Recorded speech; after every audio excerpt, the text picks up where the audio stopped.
What happens when I die? Nothing truly dies.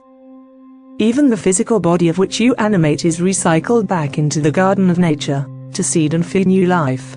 It is not all of you and what you were, but an aspect of all of that. It was the instrument for your soul and your spirit.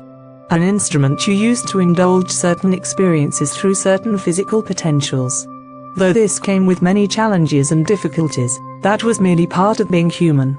As with all physical states of being, perfection is found only via the spirit. And so it is that you surrender your final breath.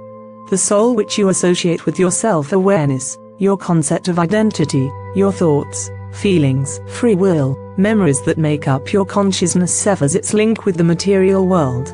Depending on the current state of awareness at that moment, the soul will either align itself with higher frequencies of the spirit world, or will focus its awareness to the physical world. If the latter is true, the soul may exist in a momentary state of confusion, denial or attachment to the earth. Its thoughts anchor its consciousness, its awareness, to what is occurring on the earth, and consequently causing them to float around unseen and unheard. Eventually, through a change of thought or desire, the soul is made aware of a loving vibration coming from another source. At this moment the soul will reach a state where other souls usually reach who are more awakened at their time of passing. A loved one, who they hold dear in their heart, will come to greet them and escort them to a higher frequency of energy.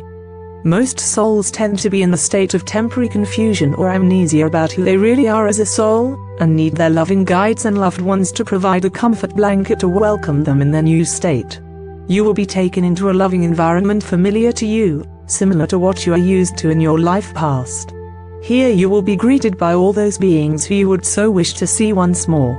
Of course, this is not always the way it works, for many souls project themselves into a completely different experience, based on their beliefs and their consciousness.